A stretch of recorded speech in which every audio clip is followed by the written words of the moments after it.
The dreams that you dare to dream really do come true. Someday I wish upon a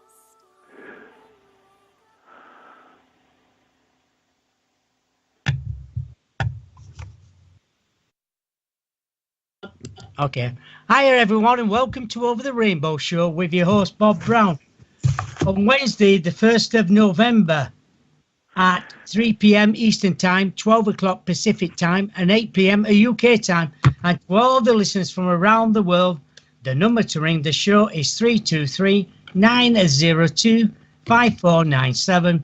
From the UK, 001-323-902-5497. Now you can go to Beacon of Light Radio Chat on Facebook, or you can Skype me at Beacon Light Radio. Well, we've got a great show tonight and a great guest. What can we say about Kenneth Hopkins? He's been a star child, he's been a contactee. He's had various things happen to him throughout his life. He's wrote a book called Earth Transformations. Can we please welcome Kenneth to the show? Hello, Kenneth. Hi. How are you? Pretty good. I'm so you happy. You caught me on my day off, and it's been a cold day outside, but it's nice in here. Ah, that's good. Because I'm in the UK. Jennifer's in the west side, and you're on the east side. So, it's very, wow. very continental, our shows are. And it's broadcast around the world. Anybody can pick up this show, providing they've got the internet. I talked to you briefly about before the show about being a contactee. And sometimes when things, you know what's happened, but you don't know how it happened.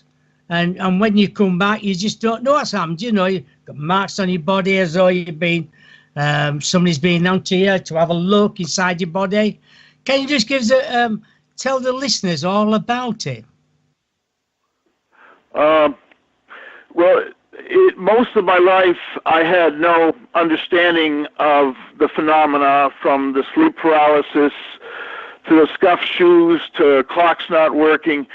And it wasn't until about the age of 55 that I started looking at things, mainly because of the surveillances had me looking for answers and questions as to why. And as I worked with hypnosis, I came to understand the missing time experiences in the mid-70s, which at the time I didn't know what to do with. And I and a particular friend who had numerous incidences, we chose not to talk about them. We chose to pretend they didn't happen, and we made assumptions that they really weren't a part of our life, these missing time periods. It wouldn't be until 2003, 2005 that I'd start to understand what these missing time periods were about. I know, yeah, but what else did you find out about yourself and what's happened to you? Well, in the 70s, I was involved with the Greys hybrid projects. And the Greys took an interest with a lot of my female friends. And so those were explaining a lot of the missing time periods in the 70s. The missing time periods disappeared coming out of the 70s for me. But then there was another experience which I thought was dreams. And so when we set up cameras because my son had reported seeing a Grey in the bedroom. And my son has had experiences with the Greys. And so that's what made me set cameras up. And then the cameras showed that we disappeared in our rooms. We get up, get out of our beds, and then we disappear. And so that made us realize that what we were taking to be dreams at night were actually experiences. And they were with a very different group of ETs. And those experiences continue for for a number of me and my friends. And for the most part, we don't have memory of a lot of what is happening to us in those night experiences. And what we do remember are very dreamlike. Were they the And tall so- greys then, Kenneth? What? Were they the tall greys? The small grays and the tall grays in the mid-70s. And the tall grays, or the tall whites, I don't know why I'm calling them tall grays, and the small grays worked in conjunction with the tall whites. But the tall whites seem to have disappeared for me in the 80s and 90s. But and then with others I've talked to, they've talked about early experiences with the tall whites, and then the tall whites seem to it becomes the grays.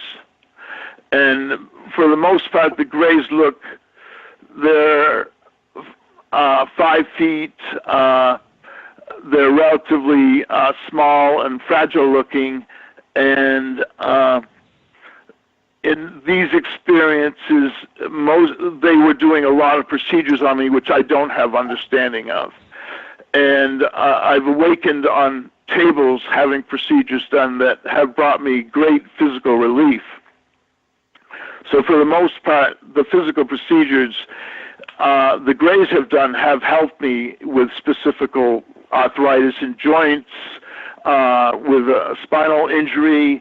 So I've gotten a lot of assistance from the Grays with surgical, with corrective stuff. I've also been involved with another group which I think are Palladian. I'm not sure. They've never identified themselves to me. And they've also done surgical procedures. But in all cases, these procedures were an aid. They weren't to hurt me. They weren't experimental. They weren't probing to learn about the physical body. Most of these procedures were done for the good of my health. Have you ever been to your doctors and you've said to them, what do you think these are on my body? I had a recent implant in my back that a doctor I wanted to have evaluated, and I think I get my assistance through the veterans. And there's been interruptions with veteran medical records that have me wondering what the veterans' awareness of on these procedures, but they wouldn't have the surgical marks on my back. There was it's about the size of a half of a golf ball implant, and my hypnotist discovered it.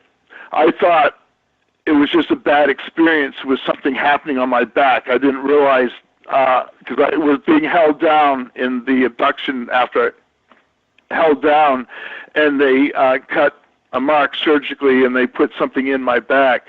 I'm hoping to get that evaluated, and I'm trying to get hooked up with a skin specialist on that. The other implant we dealt with, my son had dug out of his foot, and I had a geologist evaluate it. They weren't able to identify the substance of it, and it seemed to have a delayed magnetic effect. When a magnet was brought next to it, it took a second for the object to respond, and then it flew, and we almost lost it when it flew. So I worked with MUFON, NUFOR, and had a lot of frustrations with Massachusetts MUFON, so most of my work, or some of my work, was with New Hampshire MUFON, which I found much more respecting of my privacy. MUFON made an appointment with my hypnotist. They wanted the names of the abductees that were abducted with me. I found MUFON in Massachusetts very invasive, and so I haven't worked with Massachusetts MUFON, but it was New Hampshire MUFON hypnotist that was able to break through the memories that we couldn't break through with hypnosis. You talk about electronic magnetic waves brainwashing. What's all that about? You talking about the MK Ultra? Yeah. I was involved in the MK Ultra as a child, and that was done. Boston Children's Hospital was involved in these experiments and these procedures. It's hard to know which is an experiment and which is a procedure, but Harvard and Yale were participating in Boston Children's Hospital, and they were doing procedures to children with disabilities with hypnosis. I have found, of course, the CIA was involved in development of the MK Ultra mind control projects, and also the CIA was a primary involvement with the ETs. So I have found a lot of interconnections between MK Ultra and the ETs, but I can't really frame it to understand fully what the connection is. Right. But the MK Ultra process certainly assists in setting up the dissociative process, or the separating of personalities.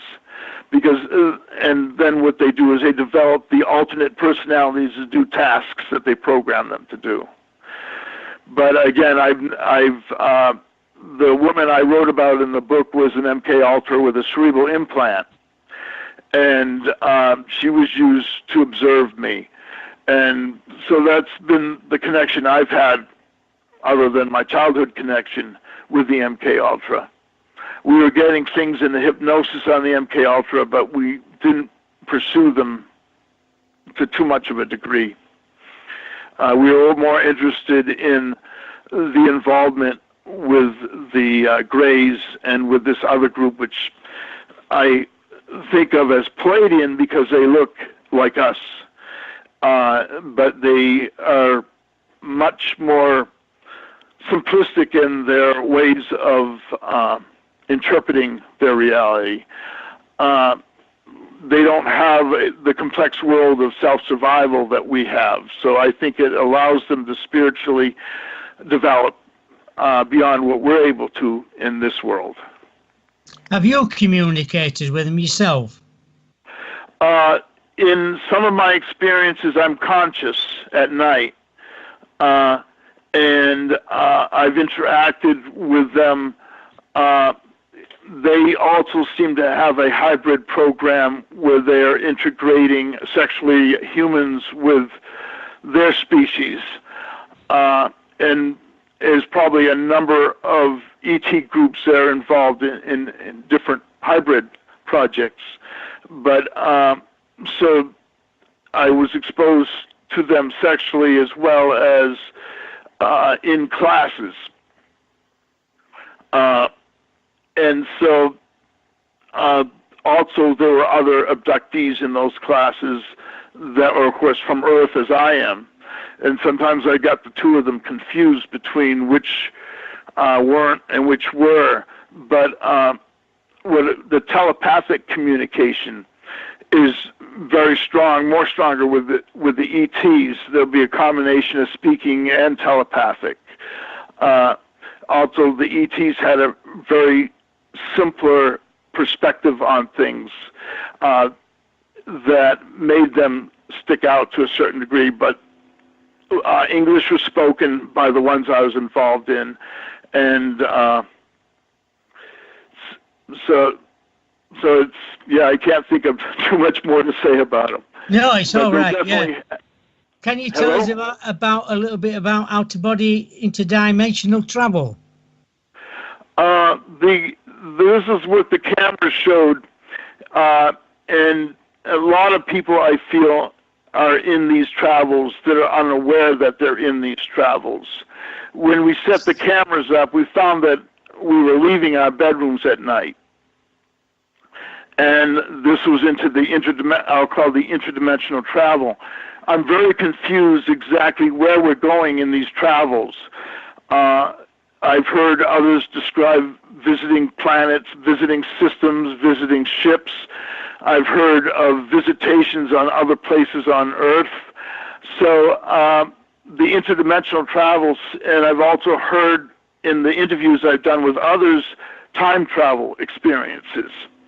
I'm very confused on this process other than what we were able to record with EMF meters and photography equipment. And I wanted to do further work with this, but I didn't have the resources.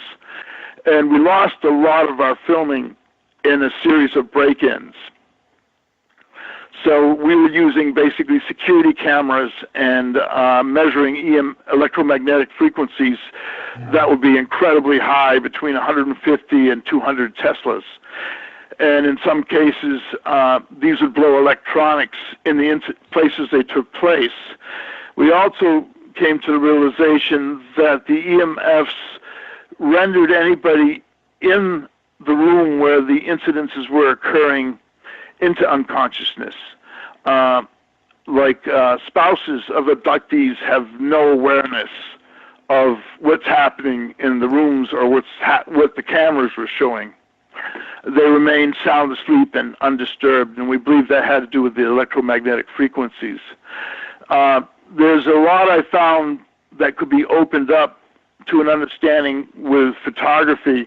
We also had 4 homes that we were using photography in. And of course we did extensive questioning to find people that were having current experiences. And this allowed us to touch on the different appearances on cameras. In some people's abductions or night interdimensional travels, and most of these happen at night for the most part, with those that I was working with, beings would actually enter into the room, and a lot of our photographs of the beings or interdimensionals was destroyed. So I think we only have one still shot of that. But and then we had to use various cameras, from remote cameras to wireless remote cameras, and we found that we got our best signals from wireless remote cameras. And we used the Swan, the Lorex, and the Bushnell hunting cam for our photography work. We were amazed with what we got out of the Bushnell hunting cams in these homes where these events took place. So what actually did you see then? Well, I sent you a picture. Did you see the picture I sent you in color? Yes, I've seen that. Yeah, I've seen that. Yeah. That's plasma teleportation, and that was used. It's a process where, in the electromagnetic frequency, that is a person returning from going somewhere. They come in as massive colors, and then eventually they take solid form. We also found that people that were involved in this process affected electronics, shorting out electronics. We've had 4 TV sets in this room in the time that I've moved here in 10 years. And so often what happens is there seems like there's a residual electricity that remains in a person after they've had a night experience. And then that can short out anything from appliances to radios to cell phones even. And then after several days, the residual electricity seems to dissipate. We were able to tell with the cameras, when we took pictures of these people with the remote wireless cameras, their image wouldn't appear on the film, just their outline in static, which showed evidence that they had been teleported. I found nobody else doing this research, and I was surprised. I found one woman that had photographed an ET and a child in her bed. But other than that, I haven't seen people do much with photography. And I was kind of surprised. We had a lot of break-ins, destruction of our material when we were working with photography. But I was surprised to realize that nobody is investigating these with photography. Strange, isn't it? Why no, more people are not trying to find out why and what for and why is it me? There must be you must think sometimes and say, why are you picking on me? Why is it me they want? Yeah, that's a big question I've had, and I know that it's that I've had these experiences since infancy, and in my past life recollections, I found no correlations to ETs. So it seems to be something that seems to be dominant in this life's interactions, and I don't understand. I've heard many perspectives. The Greys were telling me that we're in the past to an event that's going to occur, and they're explaining to me, and their explanations I still haven't been able to fully conceive. How can we be in a time before a time of traumatic damage to Earth? I don't understand time travel. I don't understand their perspectives of coming from the future to the past. But that's continuously come up. Also, they've certainly expressed, and I think we're seeing the climatic cycle now, that is going to come about quickly as it is occurring. The rising oceans, the floods, the earthquakes, the intensity in the hurricanes, this is all going to be progressive. And this is somewhat what I had put in my book that they had explained to me. I was going to ask you about that. Have they explained to you what will happen or what could happen? Well, I think we're seeing the cycle with global warming as a result of the CO2, where our planet is going to heat up. As our planet heats up, it puts more energy into the atmosphere, which is going to intensify the hurricanes we have recently seen. There was some reference to a traumatic Earth event that was going to wipe out a lot of life. I couldn't get specifics. They didn't give specifics, but basically, this planet has gone through periods where most of life has been affected by Earth traumas. So I know that there's some event coming. I don't fully understand what the event is, but the cycle I'm seeing in climate is certainly speaking out very loudly. As the polar caps dissolve, ocean seas will rise, earthquakes will develop because of the distribution of water and the weight of the water changing. Storms will intensify because of the heating up, which the CO2 is assisting in. So I think we're going into the cycle, the beginning period of these cycles. So there seemed to be my impression with the ETs is they wanted to do something that will be and this again is the Greys, it seems to be some evidence of removing all of life from the planet and then returning life back to the planet after this catastrophe. They've had us getting into pods. There's a number of things that have happened in the interdimensional experiences I've had. So it's all very confusing to me, and I really don't have a complete perspective on it. No, but the climatic changes. I'm going to say they'll only tell you so much, and sometimes you might see things and think, I can't just explain that at the moment, but in time. Have you gone to the future as well? I had one experience that was 3 months in the future, and it left me a little more confused, but I ended up, I was sleeping I was attending Northeastern University, and I'd arrived to classes at 8 a.m. because I was commuting in and out. So I have 4 or 5 hours before classes would start. So I'd have naps. And during these naps, I had a lot of out-of-body experiences. And I believe this was an out-of-body experience where I ended up in the future with a woman I'd meet 3 months later. It followed a night of her near drowning.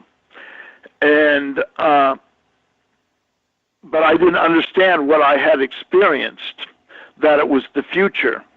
But what amazed me about that is all the things that had to take place for that incident that I traveled to take place. There was getting a job, there was meeting certain people, there was an abduction the Department of Defense would become aware of, there was a number of things that were happening that brought about that specific event in the future. And then I've talked to others that have talked about traveling to the past, that the ETs have taken them to places in the West. To another woman described a church, and she can tell she was in the past because of the cars outside the church. I had gone back to what I believe was early 60s on several occasions, there was nothing peculiar or strange about it. They're just normal events, meeting people. And again, the cars gave way to the time. But I've heard numerous describe time travel. And in most cases, when we do interdimensional travel, we're being pulled out of a state of sleep. So we don't know often where we are or what the heck is going on around us. And so it's difficult to put all the pieces together, especially when a lot of the memories are fragmented. I have had very clear interdimensional travels, but as of lately, they've been just fractions of memories, just pieces of memories. I don't have full memory of what is happening at night. I know we spoke. What happens to the women around you? The women the abductees I've interviewed. Yeah. Well, a lot have a lot of anger and rage towards the Greys because they felt that what the Greys did to them was extreme, very physically stressful on their bodies. Because with the hybrid project, the Greys and Eisenhower administration okayed the Greys doing these procedures for technological sharing. And so the woman being impregnated, then picked up, the fetus is being removed in 5 weeks after the pregnancy starts. So in my experiences in the 70s, they were taking me and the women I was with, and then they'd take the women into a room on the ship, and they'd do a procedure to them in that room. I wasn't permitted to, so I didn't see what was going on, but my understanding was that they were putting embryos in them. And then they would pick them up and take the embryos out at 5 weeks, was what I heard was happening. The only thing I was aware of was that they'd pick me up, the woman would go into another room in the ship, and a procedure would be done to her in another room in the ship. And the Greys had these 35, 50-foot ships that had rooms where they could readily do these procedures. So the women were very angry on this, and it has certainly led to a lot of disliking of the Greys. The Greys' purpose to, as it was described to me, that genetics is so old that they've lost the ability to carry on. The genetics, or the genes have been damaged to the point where in reproduction, and they can't have reproduction in their bodies anymore, that they needed to bring in a whole set of genetics for the survival of their breed. And then when they remove the embryos from the women, they are put into tubes or incubators, and then they're raised in the incubators. I haven't had too much experience. I've heard women describe being handed a hybrid baby and heard how they wanted nothing to do with it in many cases, and then how in some were able to find bonds with the hybrid babies. So I've read a lot of different perspectives on them, but I felt that the overall has been a lot of anger with these procedures being done to these women. Yeah, I can imagine as well. Can you tell us a bit about the UFO girl? Well, it took me a long time to put together what was happening with her. While working for the Department of Defense, I didn't understand the top secret classification. There was a lot I didn't understand. I didn't know I was going through a top secret clearance process. I was a college student and had a summer job. And so what happened with the Department of Defense is the building was in Wenham, Mass., and it was a GTE Sylvania contractor, and they were doing defense contracts for the Defense Department, so they had Defense Intelligence working in the facility. And the Department of Defense Intelligence started following me after I'd visit the center. I was very impressed with the center. It was Gothic. It was very interesting building. So I showed it to a lot of people. And then one of the times that they followed me, we had a missing time event, and they saw what happened in that missing time event. And that brought in government surveillance, FBI involvement, and a number of other agencies, and the surveillance. And the homicides, just a quick go over, the homicides made me run into the military where I felt I would be safe. But the surveillance continued through my military career.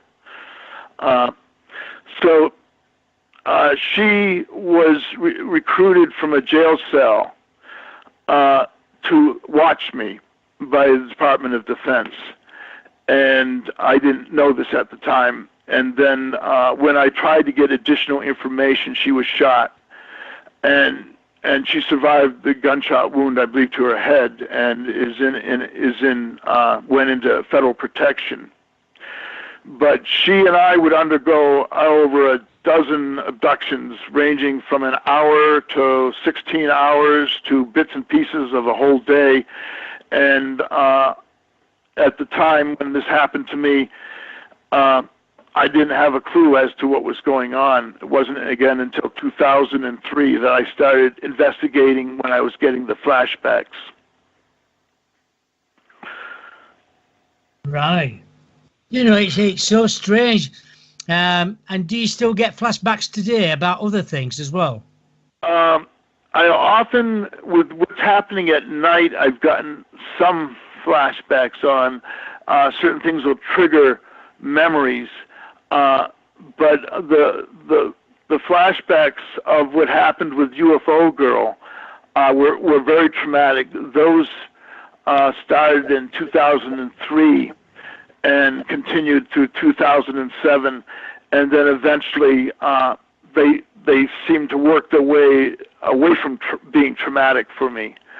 But they were operating on her. They were doing things to her that I thought they had killed her. They had done a lot of procedures on her, and even procedures to remove the cerebral implant. When I had the regression done, by several hypnotists, and we could not find out what happened in the 14-hour missing time period. So MUFON, everybody was looking for what happened in the 14-hour time period, and a MUFON psychologist was able to break through. And then when he broke through that memory, the memory had me in a room with the Greys, a young woman disassembled, and a piece of electronics in her head. And so after I was able to get the parts of the memory, it made no sense to me. I couldn't put the pieces together. Why did a young girl have electronics in her head? And it took me a year before I finally went back to investigating it. It's easy to dismiss these regressions, and I did a lot of that. And that helped me when I thought of the regressions as not being real. I treated them like dreams, and that helped me receive them. Eventually, as I experienced some of the things consciously, I realized that these events were real. They weren't imaginary. So it was quite a process. It was probably about 10 to 12 years going through regressions. Is the lady still alive today? Is UFO Girl still alive? Yes. Yes, she ended up, her husband shot her in the head. It was a contract. And the MK Ultra is an international organization in itself. And when I was asking questions in town was when she got shot. There was some information she had they did not want me, the Department of Defense did not want me accessing. So it was interesting that the day I was visiting her town in Lynn, her husband shot her. She survived the gunshot wound, went into a group home and federal protection, and I tried several attempts to connect with her because there was a lot of questions I had as to how she was briefed to do what she was doing, but I never was able to get the opportunity to connect with her. But I believe she's in a group home in South Connecticut. Right. Can you tell us a bit about the Blue Beam project? The Blue Beam? I don't think I know. Explain that. It's the industrial military complex development in the late 40s and 50s has played a sinister role in our society. It's something to do with CIA, but I think it's to do with both Eisenhower, Kenneth Felt. Yeah. Most of my experiences, there's been traumatic events that took place. The reason the Greys had involvement with the UFO girl was because they were concerned because of the implant. She had gone through convulsions, and it was following those convulsions that they abducted us for the 14 hours. They were looking to physically find out what was wrong. The majority of my experiences, I have to say, are positive. There seems to be, in the interdimensional travel, there seems to be some presence of military, of our military, and I haven't been able to fully put those together, but often in these interdimensional travels, there's military personnel in Army uniforms. I received a call from Illinois from a family that insisted that I had visited them. And this made me realize that the interdimensional travel at night can have us in other places on Earth. There seems to be some military connection with me and the VA and the abductions, but I have not been able to fully put together. I've heard about a secret unit that's involved military and ET. I don't understand. The interdimensional travel is a phenomena in itself, but we have no control where we're teleported to. Somebody makes that decision when we're teleported and where we're teleported. We're just like pawns. We end up where we end up. but something controls us, and what that is and controls those travels is definitely a consciousness and an awareness beyond mine. Can you tell us a bit about reptilians? I've only had one experience with a reptilian female, and that was a year or so ago, and I found her very endearing and very, I found her a very positive experience, and I asked to meet with her again, but it was only that one time I met with her.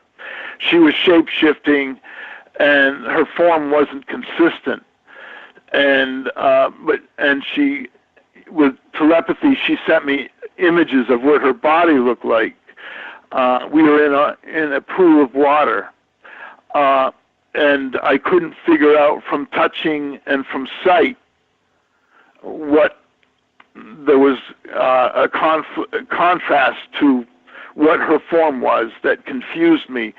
But I found her very endearing at a very personal level, and so it was a positive experience for me. And I do realize, and I've heard of reptilian experiences from others that are very traumatic.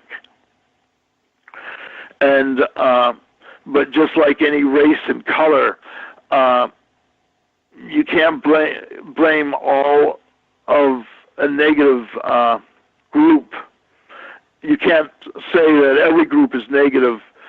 So there's, I assume, good reptilians and bad reptilians. Yeah, same as anything else, isn't it? Because everybody's different. Yeah. That's why, when you first started out, these things were coming to you. What did you think at that time?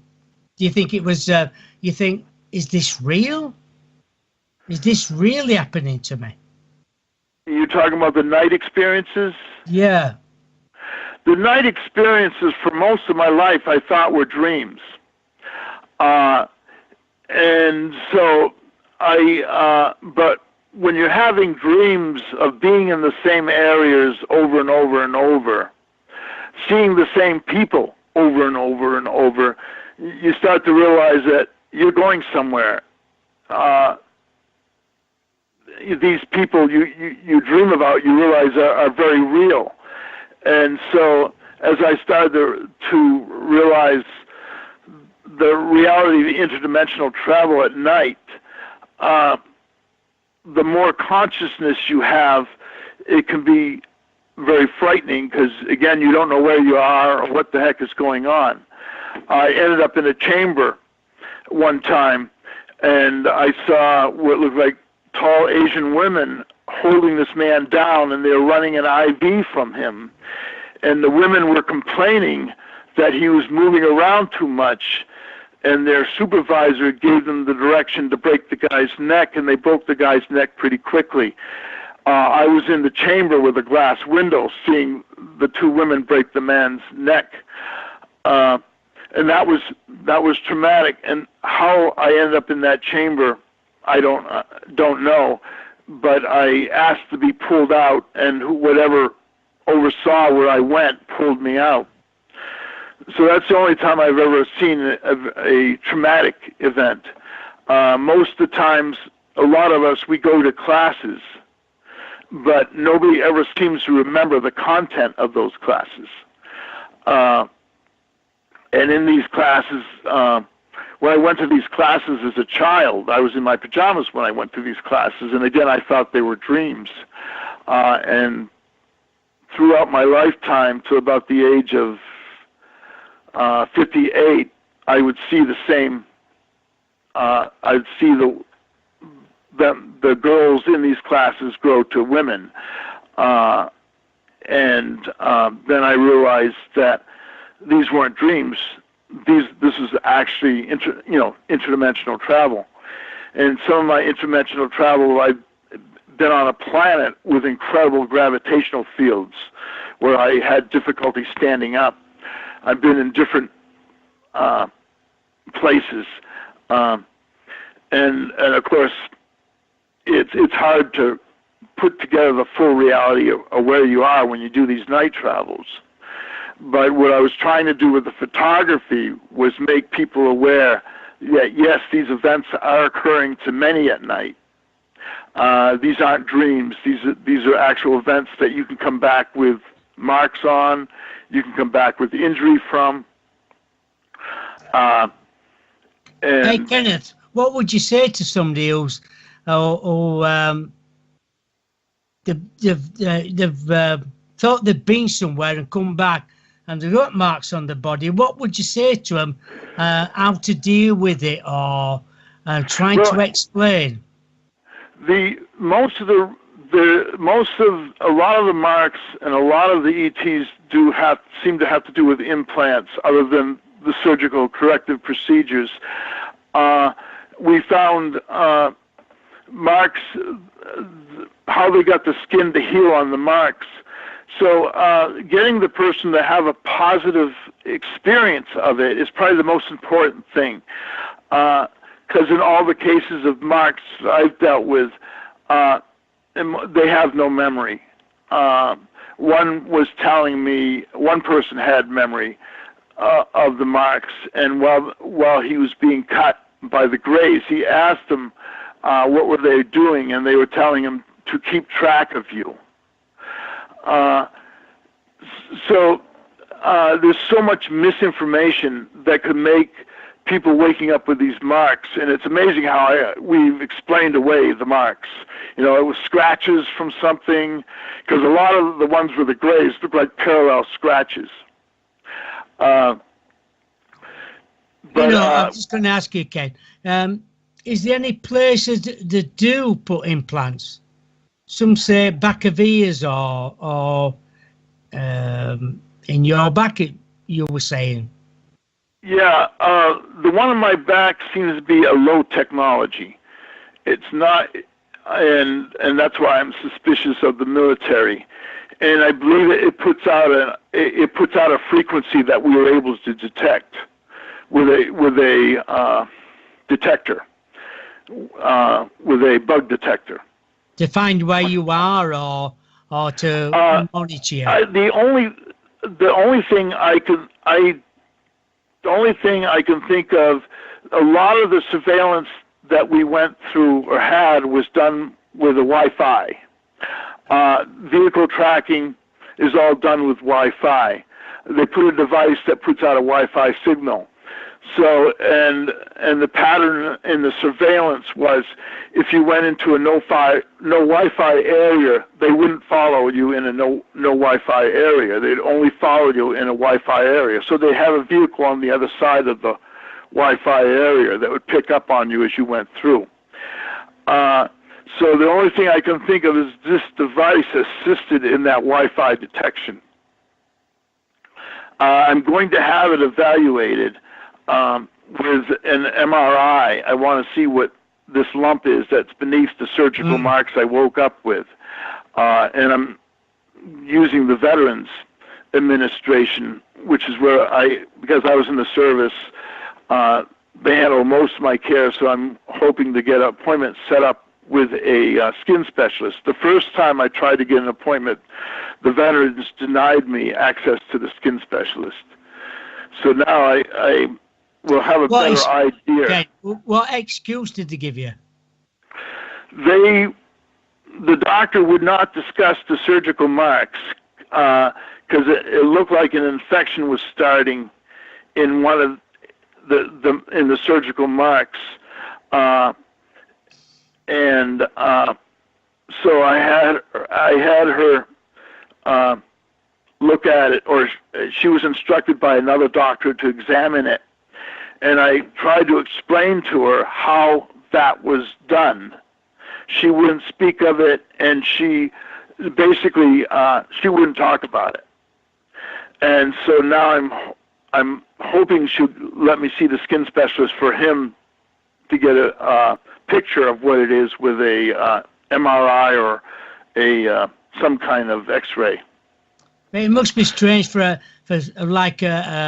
somebody like me to wake up in the morning and think, God, what happened last night? I've got all these marks all over my arms. I don't know what to do. Would I, one, go to a doctor, Well, two, go see somebody who deals with UFO abductees? Well, it's interesting. I forget the doctor that was doing the implants. He became amazed at the end of his career that so many of them were military. So what exactly the military is doing, our military seems evidence that it's involved in these very advanced technologies. It's working in union with ETs.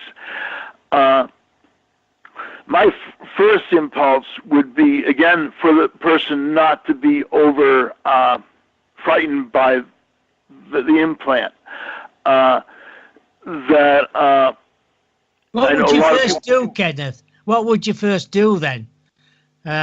When you sat alone, say you're living on your own, and this has happened to you, what would you do in that person's environment and trying to think how it's happening? Yeah, well, it's going to be difficult for them to get information, literally impossible. A lot of people come into the groups on these marks, but my first thing would be to help the person's anxiety level on it. A lot of the doctors, it's interesting, for example, when they remove the implants, and this I believe is done to a lot of the implants, they keep them encapsulated. So the doctor that removes them doesn't see what he's removing. He removes what looks like a tumor, and then he sends that tumor to a lab. And then on the ones that were removed from me, we got all different kinds of descriptions of what these tumors were. That made no sense. Right. So then what is done if the tumor is? I'm going to say it's all of a cover-up then. It's what? A cover-up. Yeah, well, the doctors seem to play in a lot of cases with the cover-up. But by the fact that they don't open the tumor, they send it, and then it goes to a lab, and then it's forwarded to a military lab if it's not a biological tumor. So the people never really find out. Often these implants cause infections, and then the infections have to be dealt with. So I never was, even with all of them that I had removed, I could not get, the doctor that removed them would not give me the information because he wasn't permitted to open them up. He would just forward them to a lab, and then the lab would forward them to the government agency. And this seems to be a standard practice. And so the agency, it probably ends up coming back to the agency that had something to do with the implant. I know I spoke to other people in the past when they've had a surgery, and sometimes they put cream on, and they've took a sample of that cream and they've had it analysed, and they couldn't find anything from it at all. Huh. Yeah, that could be cover-up.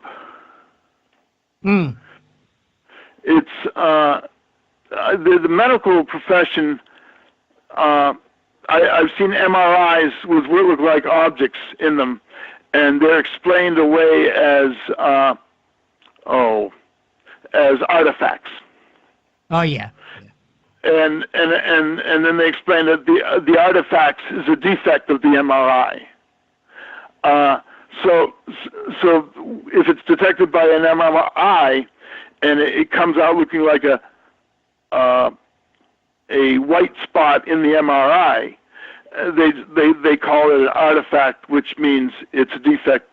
So a lot could be covered up in that process. Because, like you say, they work together as well, don't they? The ETs and the government. They're in some of the interviews I've had. There seemed, in one woman I interviewed, her husband was involved in an ET military project of sorts. he could not, he could not talk to her about anything. And when he retired, he died 10 years to the date of his retirement. So he felt he had told her, he talked about this military group that was involved, and I assume in the plasma teleportation and in these technologies that was top secret. And so he seemed to give evidence to a group, and I often think that's the ones I visit that have military uniforms on. Are you still having problems now then, Ken? I'm still having experiences, but and they're not really problems. The only problem that the experiences have for me and for others is they interfere with our sleep. So often people will wake up and be spacey as hell, thinking they slept. So my problem was with the lack of sleep that these instances were causing. The experiences themselves were not traumatic, were not negative, but the lack of sleep that they caused, I had a period of 20 days with very little sleep from these experiences last year. And that led me almost into several car accidents because I couldn't stay alert. I also find that the ADHD mimics the disruptions that a person will have if they're not sleeping at night.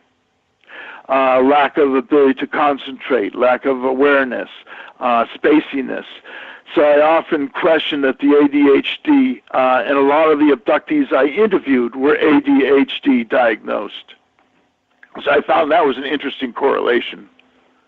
Yeah, that sounds strange. But they all had symptoms like that, HD. They all had an inability to concentrate, spaciness, and it came up. There's ADHD and there's another diagnosis that's similar. And I was amazed at how many of them had that diagnosis, that clinical diagnosis, or even put on medications for it. And so it definitely made sense that learning disabled and ADHD was a criteria that abductees were going to have for symptoms. Right. We're nearly coming to the end of the show. Is there any way people can get in touch with you besides Facebook? I have an email that has been pretty good, and the email is lowercase khop53@outlook.com. My phone number I'm weary on, but if people contact me email, then I can set up phone conversations with them if there's anything I can do to help or any questions that they have, particularly to their experiences or friends' experiences. I'll be glad to share information. That'd be a great thing as well, because there must be loads of people out there have gone through situations like you, but don't say anything. It's hard to figure out just what of the population is abductees. Because, like me, it took most of my life before I understood what was going on. And so I think I could never get an idea. It could be a lot more people than I imagined having these experiences, or it could be very few. I could never get answers on occurrences and how many people are involved in our general population in these abductions. I know there's a lot of similarities with abductees, a lot of similar religious perspectives. They have a tendency not to be with organized religion. There's a lot of philosophical aspects I've heard from them that are very similar. Right. But they can find you on Facebook as well, can't they? Try that again. They can find you on Facebook. So they could leave a message there. They can leave a message on my email. I love to write. And so khop53 at outlook.com is a perfect place for them to get in touch with me. Okay. And they can write, and then I can go from there to a telephone conversation. Yeah, that's a great idea, really. That's a better idea then.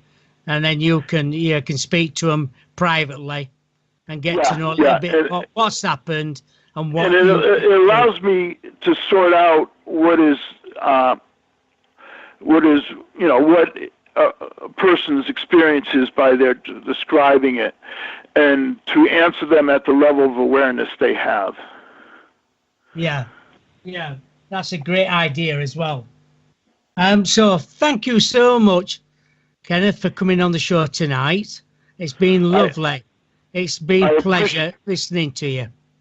I appreciate the opportunity to speak. So thanks for the opportunity. Oh, it's been absolutely wonderful. Just bear with us after the show, mate. Thank you to Jenny for being the producer of the show today. My guest on Friday is Will Hamilton. He's from Queensland, Australia. We'll be doing about consciousness and other things on Friday. So it should be a great show on Friday as well. Thank you to everybody else. Everybody have a great week as well. And bye for now. Beacon of Light Radio, its hosts, employees, advertisers, and affiliates are not responsible for actions taken by listeners before, during, after, or as a result of listening to broadcasts.